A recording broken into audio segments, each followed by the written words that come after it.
작가님이 가정 간편식 보통 홈밀 리플레이스먼트를 줄여서 HMR이라고 하는데요. 이 라면과 HMR 이 둘 중에 뭐가 먼저 나왔죠? 세계적으로 보면 같은 해에 나왔어요. 1958년. 어떻게 개발된 건가요? 군대예요. 그전에는 통조림을 썼는데 아무래도 무거워서 이제 전투가 시작이 되면 불편한 점이 많았던 거죠.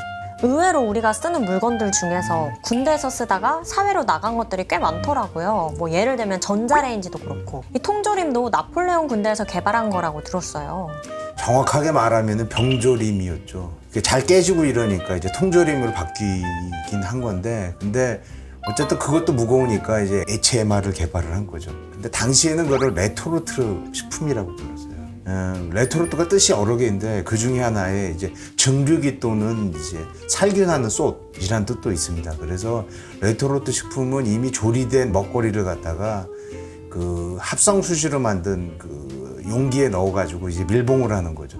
그 다음에 이제 고압 가열하는 그 아까 말한 레토르트 살균소에 넣어가지고 105도에서 120도 정도로 가열을 해가지고 멸균 시간을 한 다음에 급속 냉각을 한 다음에 봉지에 넣는 겁니다.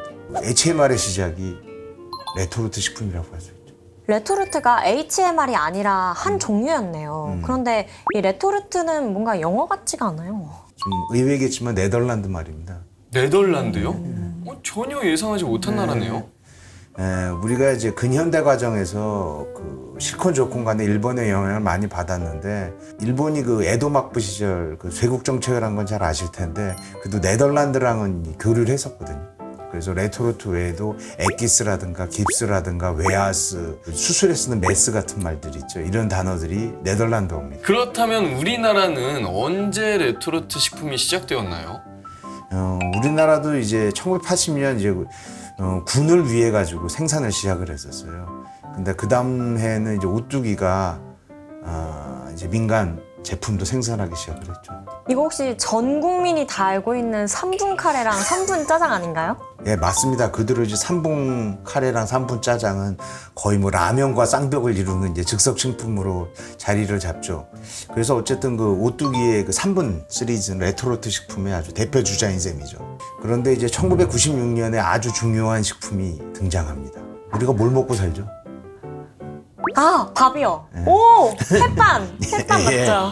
예, 맞습니다. 이제 1996년에 그 이제 햇반이 등장을 하는데, 이때 이제 전자레인지가 가정에 대거 보급되는 시기랑 맞아 떨어져요.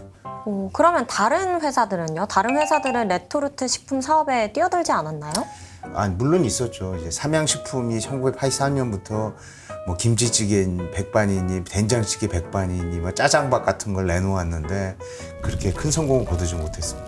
농심 같은 경우에는 잘 안 알려졌는데 그 즉석밥 시장에 뛰어든 적이 있었어요.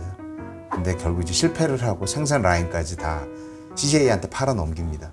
라면 회사 중에서 이제 유일하게 그 가정 간편식에서 성공한 회사는 오뚜기인데, 아까 햇반이 이제 즉석밥 시장을 다 장악을 했지만 오뚜기 밥도 30% 정도 됩니다. 그런 일이 또 있었네요. 아무리 잘 나가는 식품 회사라도 모든 물건을 다 잘 만들고 잘 팔 수는 없는 건가 봐요.